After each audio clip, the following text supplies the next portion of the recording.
Topic sinusitis ആണ്. നമ്മുടെ സ്കള്ളിൽ ഒരുപാട് എയർ ഫിൽഡ് ക്യാവിറ്റീസ് ഉണ്ട്, അതായത് ചീക്സിൽ, ഫോർഹെഡ്, നോസിൻ്റെ ഭാഗത്ത്. അപ്പം അവിടെ നമുക്ക് കോൾഡ് കൊണ്ടോ അല്ലെങ്കിൽ അത് അലർജി കൊണ്ടൊക്കെ വരുന്ന തുമ്മൽ കൊണ്ടൊക്കെ നമുക്ക് ആ ഭാഗത്ത് നീർവീക്കം ഉണ്ടാവുകയും അത് പിന്നീട് ഒരു ഇൻഫെക്ഷനിലേക്ക് പോവുകയും ഇത് നമ്മൾ സൈനസൈറ്റിസ് എന്ന് പറയുന്നത്. മെയിൻ സിംറ്റംസ് പറഞ്ഞ കണക്ക് തന്നെ നമുക്ക് ഉണ്ടാകുന്ന ഹെഡേക്കാണ്. ഹെഡേക്ക് കൂടുതലും ഫോർഹെഡ് ആയിരിക്കും. നമുക്ക് കുനിയുമ്പോഴും നിവരുമ്പോഴൊക്കെ നമുക്കൊരു ഭാരം പോലെ തോന്നും.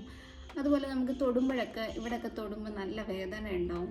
മൂക്കിൽ നിന്ന് നല്ല ബാഡ് സ്മെല്ല് വരാം.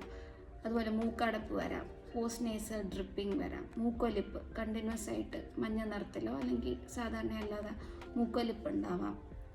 നമ്മുടെ ശബ്ദത്തിനൊക്കെ നേസൽ ടോണൊക്കെ ഒരു വ്യത്യാസം തോന്നിക്കാം. അതുപോലെ പനി, ക്ഷീണം, അങ്ങനെയുള്ള ബുദ്ധിമുട്ടുകൾ ഉണ്ടാവാം. പിന്നെ പല്ല് വേദന, അതുപോലെ ഫേഷ്യൽ മസിൽ പെയിൻ, ഇങ്ങനെയുള്ള പല സിംറ്റംസും അത് കാണിക്കും. പിന്നീടെന്ന് വെച്ചാൽ നമുക്കിത് വരുന്നത് നമുക്ക് ഇമ്മ്യൂണിറ്റി കുറവുള്ള ആൾക്കാർക്ക് ഇപ്പോൾ അടുത്തുകൂടി ഒരു ആരെയും തുമ്മിപ്പോയാൽ തന്നെ നമുക്ക് ജലദോഷം വരുന്നവരുണ്ട്, അവർക്കുണ്ടാവാം. അതുപോലെ അലർജി ഉള്ളവർക്ക്, അതായത് കണ്ടിന്യൂസ് ആയിട്ട് അലർജി, ഇങ്ങനെ തുമ്മൽ, ജലദോഷമൊക്കെ ഉള്ളവർക്ക് അത് നമുക്ക് സൈനസൈറ്റിസിലേക്ക് പോവാം. പിന്നെ കൂടുതലും ഈ നെയ്സൽ ഇവിടെ ഒരു സെപ്റ്റം ഉണ്ട്, ആ സെപ്റ്റത്തിൻ്റെ ഒരു ഡീവിയേഷൻ കൊണ്ടുണ്ടാവുന്ന, അതായത് ഇവിടെ ഒരു ബ്ലോക്കേജ് വന്നിട്ട് ഈ പ്രോപ്പർ ഡ്രെയിനേജ് നടക്കാത്തത് കൊണ്ട് തന്നെ അവിടെ കെട്ടിക്കിടന്ന സൈനസൈറ്റിസ് ഉണ്ടാവും. അങ്ങനെ പല റീസൺ കൊണ്ടുണ്ടാവാം. അങ്ങനെ നമുക്ക് സൈനസൈറ്റിസ് വരുമ്പോൾ നമ്മൾ എന്താണ് ഫസ്റ്റ് നമ്മൾ ചെയ്യാൻ പറ്റുന്ന കുറച്ച് കാര്യങ്ങളുണ്ട്. നമുക്ക് ഏത് ട്രീറ്റ്മെൻറ്റ് എടുത്താലും കൂടെ നമ്മളോട് ചെയ്യേണ്ട കുറച്ച് ശ്രദ്ധിക്കേണ്ട കാര്യങ്ങളുണ്ട്. അതാണ് ഞാൻ പറയുന്നത്. ഒന്നാമത്തേത് ആവി പിടിക്കുക. 2-3 നേരം ഒരു ദിവസം ആവി പിടിക്കുക. അതും ഒരു ഡിസ്റ്റൻസ് കീപ്പ് ചെയ്തുകൊണ്ട് നമുക്കൊരു കിടക്കുന്നതിന് മുന്നേ രാവിലെ എണീറ്റതിന് ശേഷമൊക്കെ നമുക്ക് ആവി പിടിക്കുന്നത് നല്ലതാണ്. അത് ഒരുപാട് നേരമൊന്നും ആവി പിടിക്കേണ്ട, ഒരു 10-15 മിനിറ്റ് നമുക്ക് ശരീരത്ത് മൂക്കിനൊക്കെ കൊള്ളാൻ പറ്റുന്ന ചൂടോട് മാത്രം നമ്മൾ ആവി പിടിക്കാൻ ശ്രമിക്കുക. അതുപോലെ ചൂടുവെള്ളം കുടിക്കുക, റെസ്റ്റ് എടുക്കുക, നമ്മൾ തണുപ്പത്ത് അധിക നേരം ഇരിക്കാതിരിക്കുക. ഈ സൈനസൈറ്റിസ് ഉള്ളവരുടെ കാര്യമാണ് പറയുന്നത്. അലർജിയിൽ നിന്നൊക്കെ നമുക്ക് അലർജി ഉണ്ടാക്കുന്ന കാര്യങ്ങളിൽ നിന്നൊക്കെ വിട്ടുമാറുക, അലർജിയുടെ ട്രീറ്റ്മെൻറ്റ് എടുക്കുക. അതുപോലെ നമ്മൾ സ്മോക്ക്, ഡസ്റ്റ്, അത് അലർജിയിൽ വരുന്നതാണ്, അതിൽ നിന്നൊക്കെ നമുക്ക് മാറി നിൽക്കുക.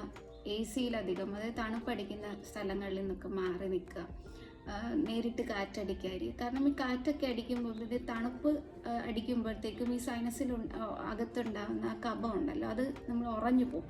അപ്പോൾ ഈ നമ്മൾ ആവി പിടിക്കുന്നതിൻ്റെ ഗുണമെന്ന് വെച്ചാൽ ഈ കഫം ഇളകുക എന്നുള്ളത് ആണ് അതിൻ്റെ മെറിറ്റ്സ് എന്ന് പറയുന്നത്. അപ്പം ഈ കഫം ഈ ലൂസായിട്ട് ഇളകി പുറത്തേക്ക് വരണം. നമ്മൾ ഇങ്ങനെയുള്ള കാര്യങ്ങളൊക്കെ പൊതുവെ ശ്രദ്ധിക്കുന്ന വളരെ നല്ലതാണ്. അതുപോലെ ഫുഡിൽ തന്നെ നമുക്കൊരു ഇമ്മ്യൂണിറ്റി കൂട്ടാൻ പറ്റുന്ന അയൺ കണ്ടൻറ്റ് കൂടുതലുള്ള, വൈറ്റമിൻ C കൂടുതലുള്ള ഫ്രൂട്ട്സും വെജിറ്റബിൾസും ഒക്കെ ഉൾപ്പെടുത്തിക്കൊണ്ടുള്ളൊരു ഡയറ്റ് നമ്മൾ ഉൾപ്പെടുത്തുക. ഇതെല്ലാമാണ് നമ്മൾ സൈനസൈറ്റിസ് നമ്മൾ ശ്രദ്ധിക്കേണ്ടത്. അപ്പോൾ നമ്മൾ ചെറിയ കാര്യങ്ങൾ നമുക്കറിയാൻ തുടക്കത്തിലേ തന്നെ നമ്മളിതൊക്കെ മാറ്റുകയാണെങ്കിൽ നമുക്ക് വലിയൊരു ട്രീറ്റ്മെൻറ്റിലേക്ക് പോകേണ്ട ആവശ്യമൊന്നുമില്ല. അപ്പോൾ ഇന്നത്തെ ടോപ്പിക്ക് എല്ലാവർക്കും മനസ്സിലായെന്ന് കരുതുന്നു. എല്ലാവർക്കും ഇഷ്ടമായി ഷെയർ ചെയ്യുക. Thank you.